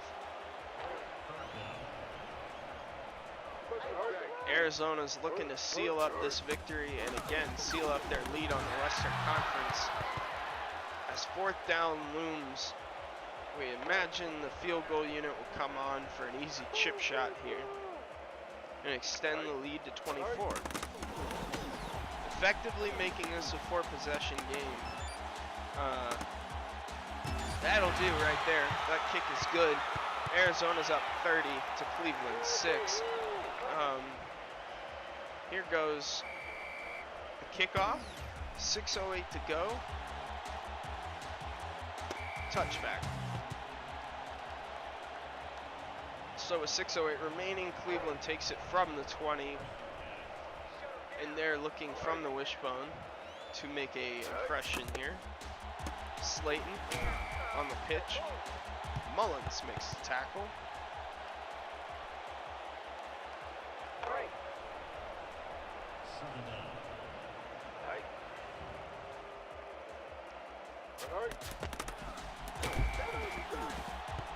Morris up the middle, and Ollie Murphy comes in for his 14th tackle, and making it a tackle for a loss at that.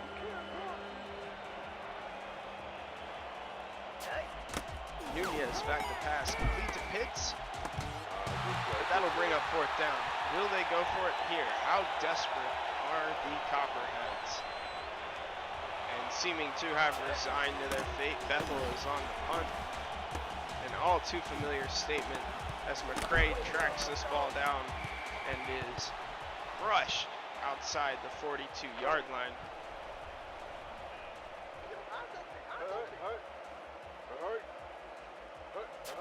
Pugh. Drop. by Feaster. Slayton's pass incomplete. Second down. Try. From the strong eye. Q to pass. This one broken up by Morrow. Looking for Feaster again though. Trips left, tight end to the right. Q hands off to Brown to his left. Brown's got a blocker. He's got two. Friedman's on his back and he takes him down just after he crosses the first down marker. But Arizona is now into Cleveland territory and on the Cleveland 43 with 5 minutes to go. Birch gets his first tackle, or breaks a tackle, his first catch. Wow, that threw me for a loop there. Birch takes it all the way inside the 20, down at the 16. This is yet another trip to the red zone for the Scorpions where they've been clinical all afternoon. Looking for Latez Mason to make a play. Oh, that was the defender. Whoops, my bad. Q to pass to Crane. Crane's got it inside the 11. 3rd and 4. Q. Oh, it's dropped. That's tough.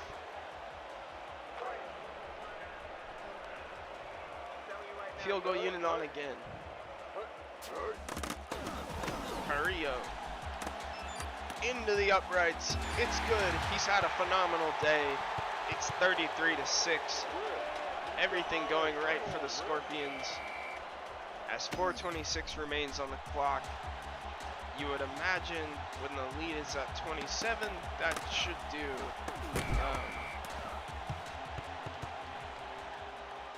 Let me check and make sure my math is right there. Pull up my calculator. Yeah, 27. 4:22 to go.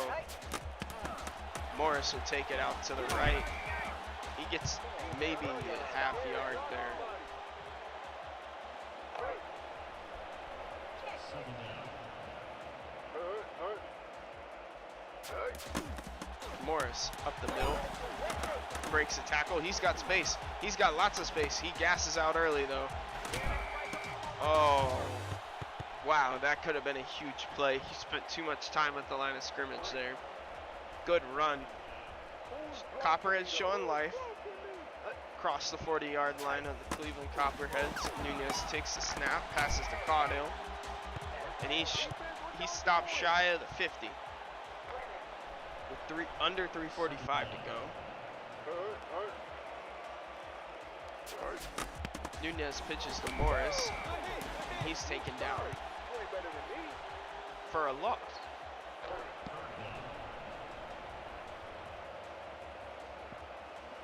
.328 remaining. It's 3rd and 5.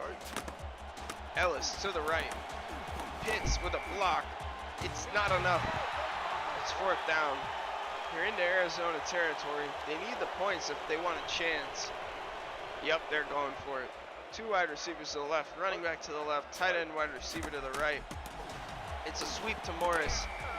Pitts loses his block, and he's tackled by number 47, Les Mullins, for his 10th tackle.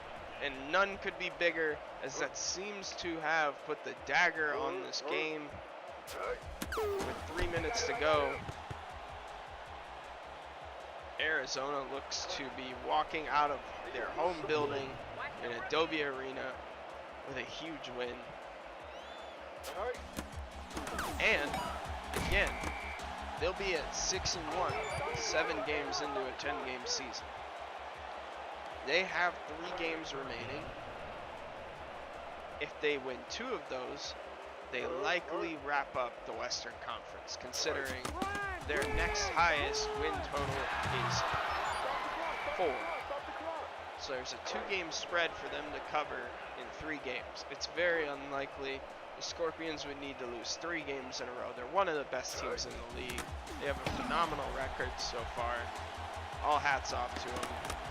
The punt goes to Porter this time. Feaster makes a tackle outside the 20. And it's important to remember, Cleveland scored the first 6 points of this game. Arizona has scored 33 unanswered points. They're showing their dominance over the course of this game. They did not flinch after losing 6 points off the bat. And, you know, to Fred's point, you know, you have some grief over the loss of the shutout, but you can't win them all. The Scorpions have only allowed 121 points through this season so far, through 6 games. Oh my God, another pick. That's huge. Another pick. Basil Estes. That puts the Scorpions inside the 30. Trips left. Cue to pass. Oh, he was looking for Brown on the screen. He had blockers too. It'll be 2nd and 10. 2 wide receivers to each side, under center. It's caught by Khan after it's bobbled by Brooks. And it's a first down. Amazing catch by Khan there to catch it off the tip drill. First down inside the 15. Q, complete to Brown. He's got Crane blocking. And he'll take it inside the 10. 2nd and 6. Again, this would add to a phenomenal Scorpions point differential here. They have a plus 107 just from looking at their current points for and against. So now this, with this current, let's look.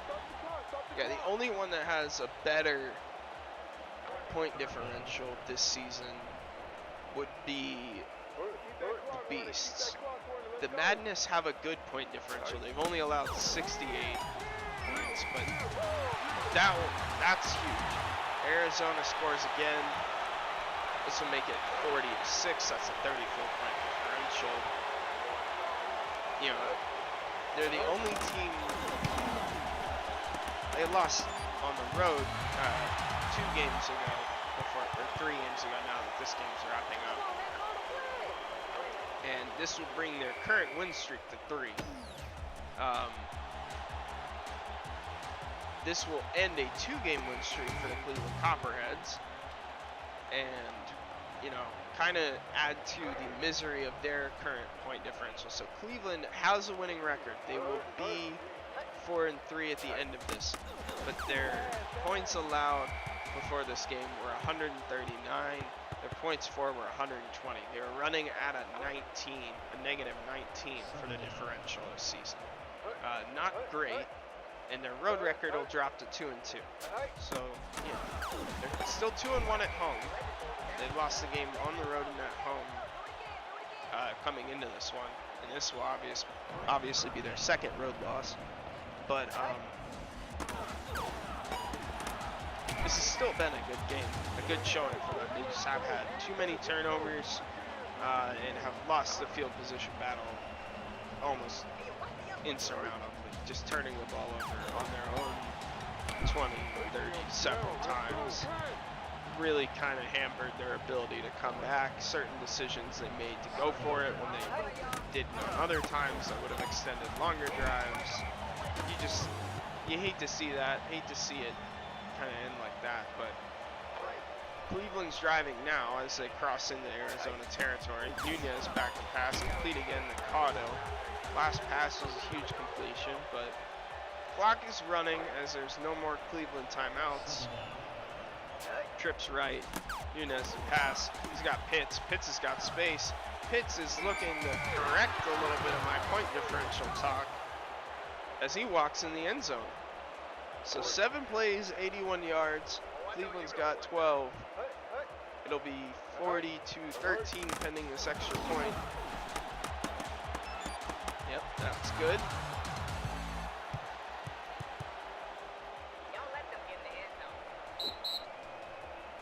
So here comes an onside conversion. 57 seconds to go. Trips right, running back to the left. 15 off to the left, Jenkins. Pass was complete to Berg, but stopped. And that will give Arizona the ball on the Cleveland 45. So here comes the victory formation. This will be GG's, and that'll be all she wrote. Again, so for the live standings, the Scorpions remain 2 games ahead of the Emeralds, 3 games ahead of the Coyotes, and the Gunners in the previous game fell to 1-6, so that would put them 6 games ahead of, or 5 games ahead of the Gunners.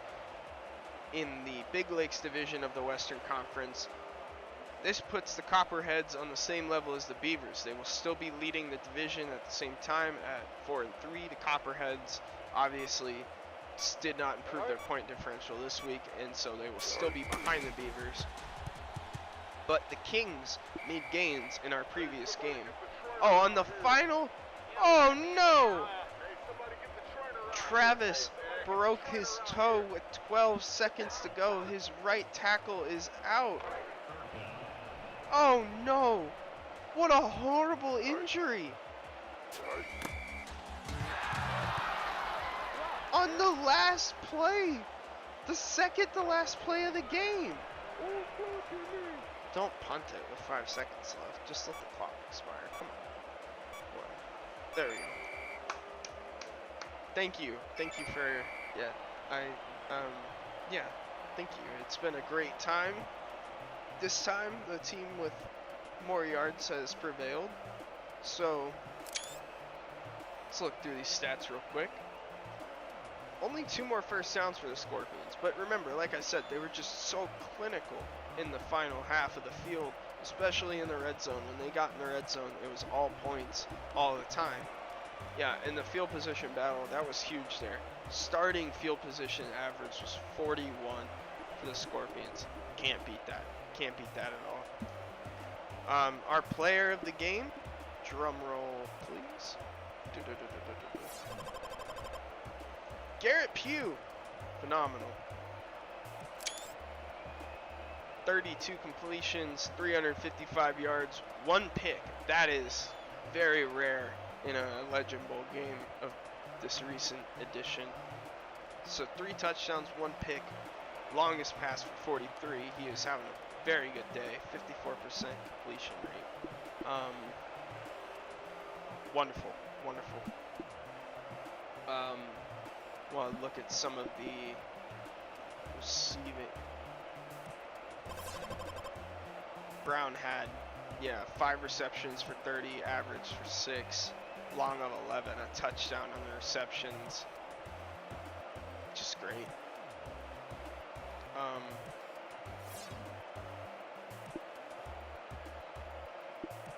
Wow, the receiving yards, he really spread the ball around. Mackey and Mason had the most of 80 apiece, but for 300, I mean, wow.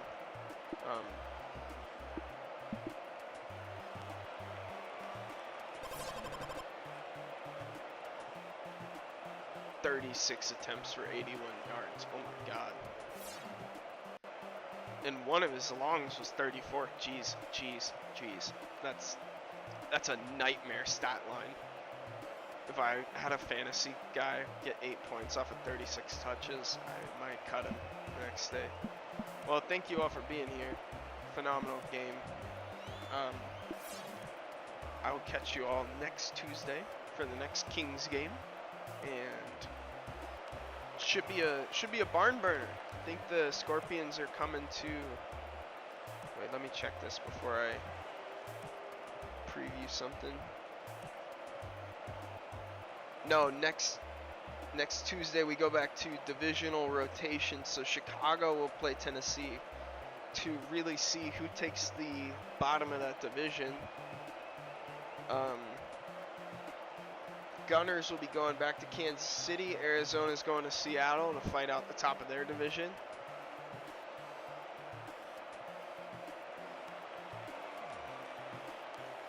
Oh, defense. Yeah.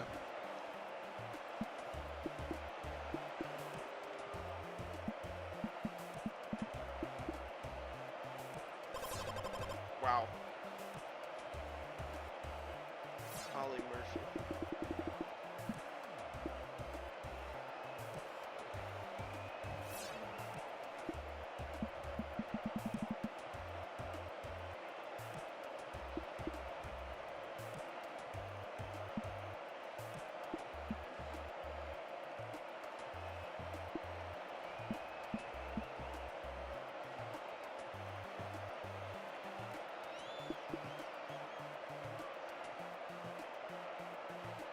incredible.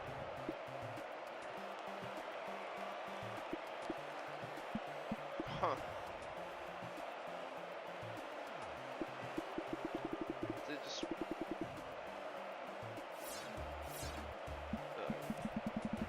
Alright, yeah. And then for the rest of the week, obviously tomorrow morning, or tomorrow whenever Gazelle gets to it, San Antonio will be playing at the Atlanta Beasts. Minnesota Walleyes will be playing the Miami Gazelles to close that slate out. Tampa Bay will be playing the Innsmouth Madness, where it's a virtual someone loses their O game and a fight for the top of their division. And the New York Bowl takes oh, that's next week. I'm getting ahead of myself. Boo. Boo.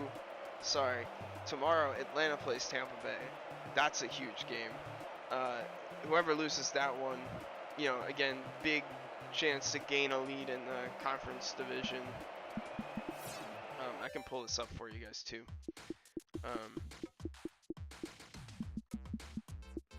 So yeah, Atlanta plays Tampa Bay. Minnesota will play the Metros. That'll be huge. Both of those teams need a win desperately. The Metros, with a win there, could remain in the playoff conversation as well, with a wild card possibly up for grabs. The Empires play the Gazelles then on Friday, and Innsmouth will be playing San Antonio to round out the week. Take care, everyone. Hope to see you all in the chat for the next ones, and enjoy. Have a nice afternoon.